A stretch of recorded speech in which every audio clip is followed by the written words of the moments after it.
রাজ্য সরকার চাইছে কৃষকদের আয় দ্বিগুণ করতে। কৃষকদের আয় দ্বিগুণ করতে গিয়ে রাজ্য সরকারের উদ্যোগে প্রতিনিয়ত কৃষকদের মধ্যে বিভিন্নভাবে সাহায্যের হাত বাড়িয়ে দেওয়া হচ্ছে। কৃষকরা অন্নদাতা। এরই মধ্যে দক্ষিণ জেলার কৃষকরা কৃষিকাজে স্বয়ংভর।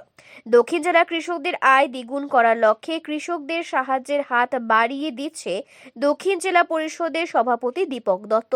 দীপক দত্ত জেলা পরিষদের সভাধিপতির দায়িত্ব পাওয়ার পর প্রতিনিয়ত লোকজনদের সাহায্যের হাত বাড়িয়ে দিচ্ছে।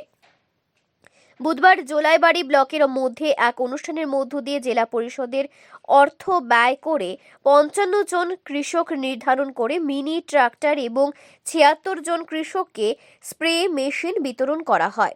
জানা যায়, মিনি ট্রাক্টর ক্রয়ে প্রতি ট্রাক্টর পিছু ৭৫,০০০ টাকা এবং স্প্রে মেশিন ক্রয়ে ৪,০০০ টাকা ব্যয় করা হয়। দক্ষিণ জেলা পরিষদের উদ্যোগে গ্রেভস কোম্পানির নেপটন মিনি ট্রাক্টর বিতরণ করা হয়। এই ধরনের উন্নত মেশিন পেয়ে কৃষকদের মধ্যে ব্যাপক উৎসাহ লক্ষ্য করা যায়।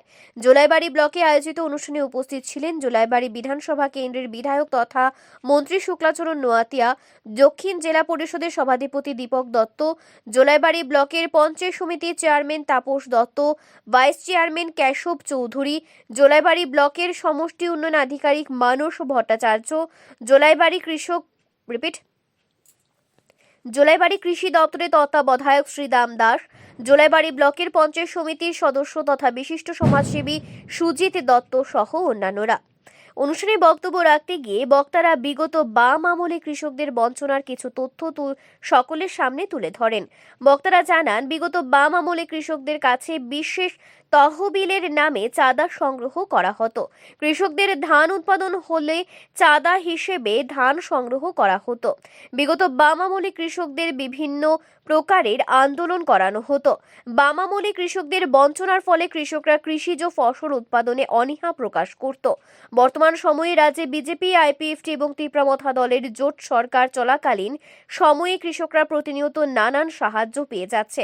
কোনো প্রকার আন্দোলন ছাড়াই কৃষকরা সবকিছু পেয়ে যাচ্ছে। রাজ্য সরকার কৃষকদের কৃষিজ সামগ্রী, বীজ, সার বিনামূল্যে বিতরণ করছে।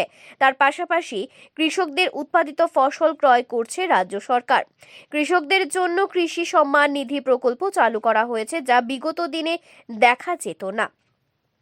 জেলা পরিষদের সভাধিপতি জানান, বর্তমান সময়ে যে সকল লোকজন পশুপালন করছে তাদেরকেও ভাতা প্রদান করা হবে। কৃষকদের কোনো প্রকার সামগ্রীর প্রয়োজন হলে পঞ্চায়েত সমিতিতে আবেদন করার জন্য জানান জেলা সভাপতি।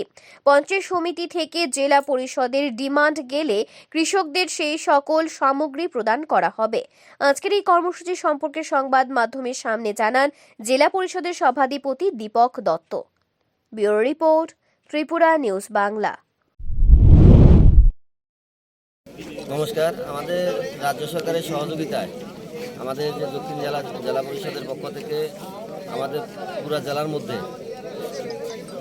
420টি মিনি ট্রাক্টর, যেগুলোকে বলা হয় মিনি ট্রাক্টর, এবং 550টি স্প্রে মেশিন সম্পূর্ণ বিনামূল্যে প্রদান করা হচ্ছে জেলার মধ্যে। তো এর অঙ্গ হিসেবে আজকে জোলাইবাড়ি ব্লকের অধীন আমরা 55টা মিনি ট্রাক্টর এবং 76টা স্প্রে মেশিন কৃষকদের মাঝে বিনামূল্যে বিতরণ করা হয়েছে। এখানে উপস্থিত রয়েছেন আমাদের রাজ্যের মাননীয় মন্ত্রী তথা এই বিধানসভার বিধায়ক মাননীয় শুক্লাচরণ মহোদয় উপস্থিত রয়েছেন পঞ্চায়েত সমিতির চেয়ারম্যান, ভাইস চেয়ারম্যান সহ আরও বিভিন্ন আধিকারিকগণ উপস্থিত রয়েছেন।